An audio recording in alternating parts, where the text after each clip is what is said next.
Like to talk to you about string theory. So you're sitting down there having cocktails while Bill Clinton's getting a massage from some girl who's rubbing her tits against the back of his head while she's massaging you. Yeah. He's like, hey, that's really interesting. Hey, I'm kind of tired. I'm gonna take. And I think they all thought that it was this lovely exchange of powerful people and brilliant people. And then they were just getting dirt on all of them. Guys cheating on their wives, guys, whether knowingly or unknowingly, having sex with underage girls. Everybody wants to be. Maybe some guys, that was their thing. Sure. Because it seemed like with Epstein, that was his thing. Yeah. That's Joe Rogan. Not some fringe podcaster. Not a conspiracy theorist operating out of a basement. One of the most listened to voices on the planet. And he just said that out loud, on record, with his name attached to it. This wasn't a slip. This wasn't a hot take. This was Joe Rogan, unprompted, naming some of his best-known associates as people connected to Jeffrey Epstein, and describing in detail what he believes was actually happening on that island. The question is, why is nobody talking about it? Everybody wants to say he was working for the Mossad. He very well could have been. He could have been working for the CIA. He could have been a guy who was on his own, but also working with them, right? Like a guy that they used, but they never fully endorsed. Like an asset. Yeah. Yeah. And a guy who could move money around. Right. He definitely... Good at laundering money. The moving money around stuff was very weird because he had money through no way that anybody could ever... It's like Weinstein, who is an economist, right? Weinstein's a legitimate mathematician. Eric? Yeah. So when Eric met him, his first inclination was he was a fraud. He's a construct. Yeah, a construct. And did he tell you the whole story about the girl sitting on his lap? Yep. So Epstein, while he's meeting with Eric Weinstein for the first time, has a beautiful girl sitting on his lap, and a woman, I shouldn't say girl. He said she was like in her 20s, and she's sitting on his lap, and he's bouncing around, so her tits are juggling around. While he's asking math questions. Yeah, talking serious. So he was obviously nerd fishing. He was fishing for nerds, and I think he caught a lot of nerds in that net. There's a lot of those 100%. Guys that wound up going to that island. They probably thought, this is great. But I think it was probably a part of a blackmail compromise effort. Yeah. Because those guys, there's a fucking dirty secret about these people that are in Congress, and they party, okay? They're regular guys and regular women, and they're in their 30s or 40s or whatever they are, and every now and then they do coke. And they get drunk, and they... Human beings. Remember that? Less than a week ago, the Department of Justice released over 3 million pages of documents, approximately 2,000 videos, and around 180,000 images from federal investigations tied to Jeffrey Epstein. Most of these records had been heavily redacted. But despite names being blacked out and faces hidden, once you start connecting the dots, flight logs, internal emails, sworn testimonies, contact lists, the same powerful names keep appearing. Politicians, billionaires, CEOs, royalty, over and over again. Not as passing acquaintances, as regulars. Today we're going through all of it. The names Joe Rogan mentioned, the people in the files, the government's response, and the one question that nobody in power seems willing to answer. Shocking. Look at the way people look at Alex Jones now. Because Alex Jones has been on my podcast. This is a guy that was telling me about Epstein's island fucking decade ago, at least. He was telling me about it. I was like, what? You're telling me there's a place where they bring elites to compromise them with underage girls and they film them? Really? Like, what? Get the fuck out of here. Yeah. Like, no, President Clinton's been there. Everyone's been there. Like, what? It sounds like nonsense. And not only is it true, but people keep getting fucking murdered for it. Did you see that latest Clinton advisor that got murdered about it? Yep. Yeah. Yep. Hung with an extension cord, shot himself in the chest 30 miles from his house, and they're calling it a... Here's the thing about that clip. Alex Jones was warning Joe Rogan about Epstein's island over a decade ago. Long before the first arrest, long before Maxwell's conviction, long before any of this went mainstream. And Joe's first reaction was the same as most people's. It sounded insane. It sounded like a movie plot. So he dismissed it. He doesn't dismiss it anymore. When a man like Joe Rogan, who has interviewed presidents, scientists, Navy SEALs, and billionaires, looks back and says the craziest thing he ever heard turned out to be real? That's not a small moment. That's a reckoning.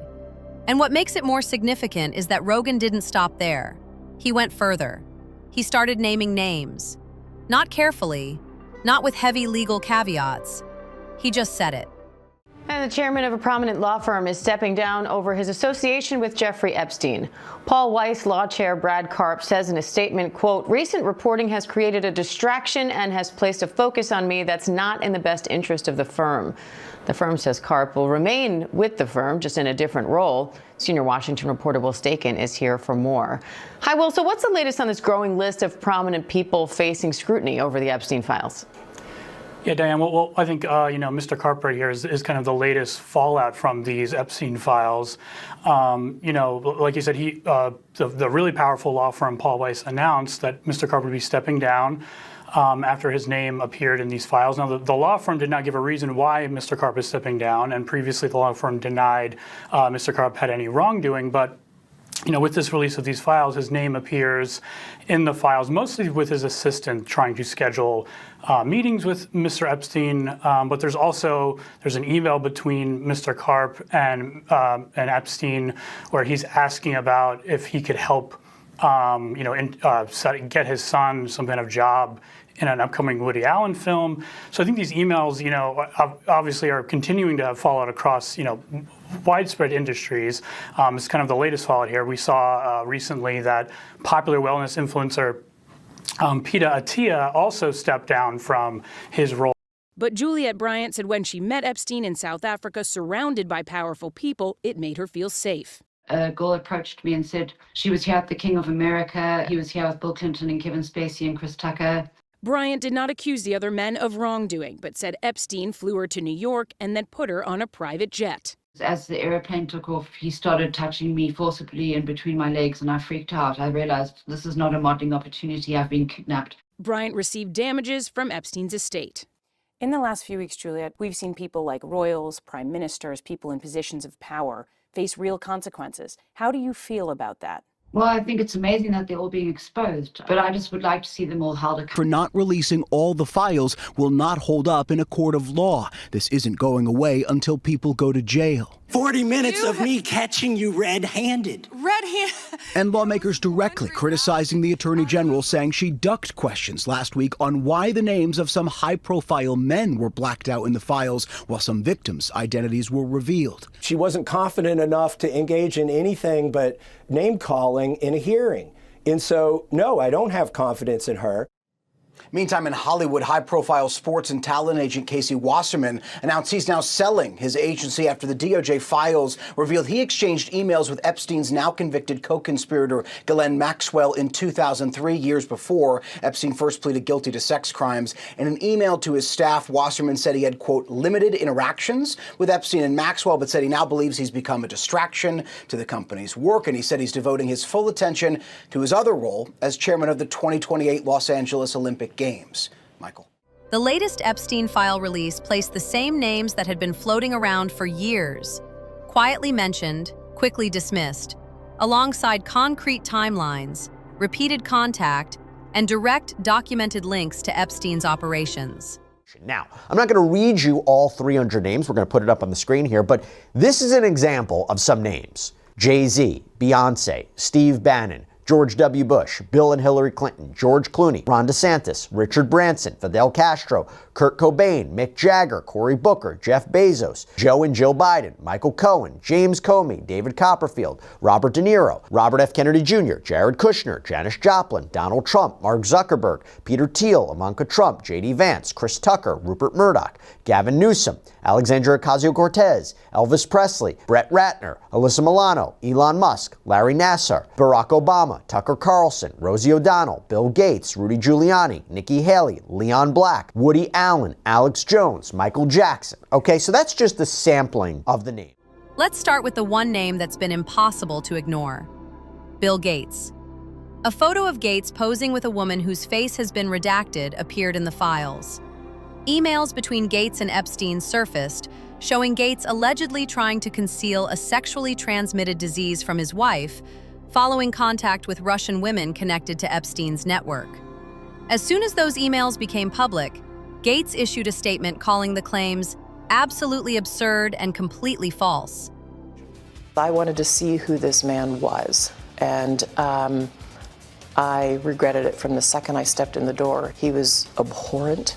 He was evil personified. I had nightmares about it afterwards. My God, I feel terrible for those young women. That's Melinda Gates. She said she met Epstein once and had nightmares about it. She's also been public about the fact that Epstein's involvement played a significant role in her decision to leave the marriage, that the revelations raised serious red flags about Bill's judgment long before their divorce. Now here's the pattern worth paying attention to. Nearly every major figure caught up in these files has offered the same explanation. Epstein was trying to extort them. He collected compromising material. He used it as leverage. On the surface, that sounds plausible. Epstein clearly surrounded himself with power. Multiple witnesses confirmed he documented everything. But here's where that explanation starts to fall apart. If Epstein was blackmailing all of these people, why did so many of them keep going back? Gun to your head, what do you think your best assessment of what Epstein, who was Epstein, who was he working for? Well, I don't know, right? So I'm just guessing. Everybody wants to say he was working for the Mossad. He very well could have been. He could have been working for the CIA. He could have been a guy who was on his own, but also working with them, right? Like a guy that they used, but they never fully endorsed. Like an asset? Yeah. Yeah. And a guy who could move money around. Right. He definitely... Good at laundering money. The moving money around stuff was very weird because he had money through no way that anybody could ever explain. Which, you know, if you're state funded, you're funded by Israel and Israel's funded by America, and, you know, there's also NGOs and nonprofits, and there's ways to move money around where you can give this guy money. Yeah. He was obviously nerd fishing. He was fishing for nerds, and I think he caught a lot of nerds in that net. There's a lot of those 100%. guys that wound up going to that island. They probably thought, this is great. We get to party. Nothing's free. And they probably felt like they were rock stars because they get to hang out with the intellectual elite on an island with a guy who's just a billionaire philanthropist who's eccentric, who just loves women. He's a professed bachelor, and it all seemed too good to be true. It's so true. Because it was. Yeah. So I think he was an asset. Whether or not it was for the Mossad strictly, or Israel strictly, or the United States strictly, whether it was a CIA thing, I don't know. But I think it was probably a part of a blackmail compromise effort. Yeah. They all thought that it was this lovely exchange of powerful people and brilliant people, and then they were just getting dirt on all of them. Guys cheating on their wives, guys, whether knowingly or unknowingly, having sex with underage girls. Everybody wants to be. Maybe some guys, that was their thing. Sure. Because it seemed like with Epstein, that was his thing. Yeah. This is the part that the mainstream media has consistently avoided. Because the moment you ask who Epstein was working for, you have to ask a far more uncomfortable question. Who gave him access? One person doesn't become best friends with royal families across Saudi Arabia and England overnight. A random accountant doesn't suddenly get unrestricted access to heads of state and billionaires without someone vouching for him. That's not how power works. Epstein didn't stumble into these circles. He was placed there. And that's the framework that actually makes everything else make sense. Think about it from a logistics standpoint. You have a private island. You have cameras everywhere. You have powerful men flying in on a private jet. Presidents, princes, billionaires. And they all think they're at the most exclusive, most secure party on earth. Because Bill Clinton came. Because royalty came. Because if they're here, it must be safe. Yeah. Those kind of honeypot operations, they let these freaks know, like, hey, you're going to be safe with me. Charlie will take care of everything. Look, Bill Clinton used to come here. Don't worry about it. Yeah. You know, we're going to go to the and island. that's a big endorsement. It's like, presidents were here, so it must be a secure area. Exactly. I can get we down. are on the island with Bill. Yeah. This is fine. And We're all these fine. girls show up, and you're like, well, this is Christmas in July. Bill is really interested in string theory. He'd like to talk to you about string theory. So you're sitting down there having cocktails while Bill Clinton's getting a massage from some girl who's rubbing her tits against the back of his head while she's massaging you. Yeah. He's like, yeah, that's really interesting. Hey, I'm kind of tired. I'm gonna take a nap. Another thing about black holes. Yeah. Yeah.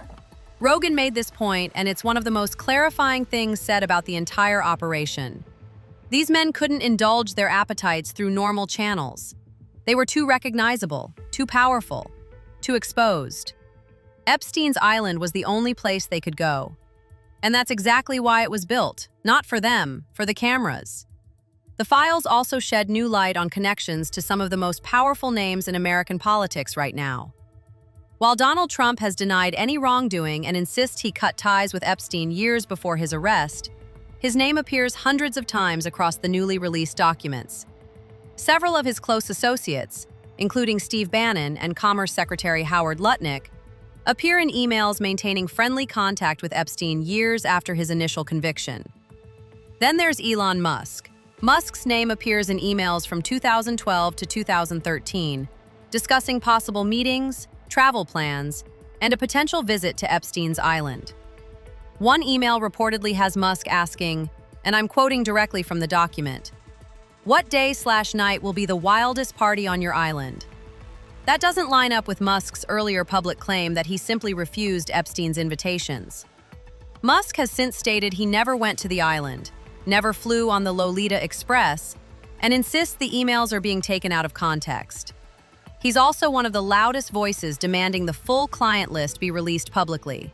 Perhaps the more extensive references were reserved for members of the billionaire class who traveled in Epstein's circles, including the billionairiest of them all.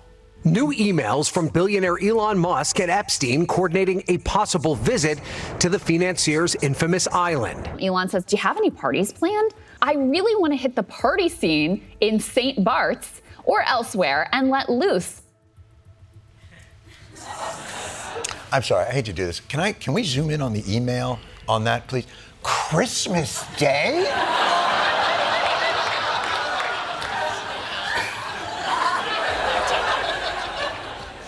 You're asking if Jeff Epstein's got any parties planned on the island on Christmas Day? I mean, look, Christmas is tense time. We've all had that feeling, trapped in the house with the in-laws and 14 to 16 of our children over the holidays. But generally, Elon, the wanderlust doesn't really hit till the 28th or the 29th, but Christmas morning? You emailed Epstein Christmas, dearest Jeffrey. I've just seen the joy in all my children's faces as they opened their gifts. Get me the out of here. And ever since those revelations, Elon has been, how do the kids say it, crashing out. He's posted about the Epstein files more than 85 times over the last 2 days. Oddly enough, mostly on Blue Sky. No, I'm just kidding. And if I may, Elon, slow down, brother. You got to make some time for tweeting about the white genocide, too. Life's a balance. Make of that what you will. Says the review of the Jeffrey Epstein files is over. The same official indicated there would be no new charges. Now the Trump administration is facing backlash from Epstein's survivors and Democrats. This was California Congressman Ro Khanna yesterday. There is a demand for elite accountability, but the survivors' lawyers that I've talked to have said that the survivors are still upset. They're upset that many of their names accidentally came out without redactions, and they want to make sure the rest of the files come out. CBS News Justice correspondent Scott MacFarlane joins us from our Washington bureau with more on this. Scott, you've been sifting through as much of this as you can. What's in this so-called final batch? It's a process. We're still working through millions of pages here, Errol. And it's worth noting these were released more than 40 days after the legal deadline for the Department of Justice to do so. No one besides Epstein and former associate Ghislaine Maxwell has been charged, but the Department of Justice insisting its work is done has only fueled more controversy. 3 million pages, 180,000 images, 2,000 videos, dozens of powerful names. And the official conclusion from the Department of Justice is, we're done. No new charges. Investigation closed.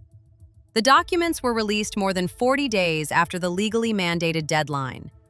They came out in slow, fragmented batches filled with redactions and vague explanations. And when Congress pushed back, the DOJ admitted large portions were still being withheld. Here's what we know for certain. Dump and the emails, it's fucking nuts. But it's also they're doing it so slowly. Like, you guys have had this stuff for a year.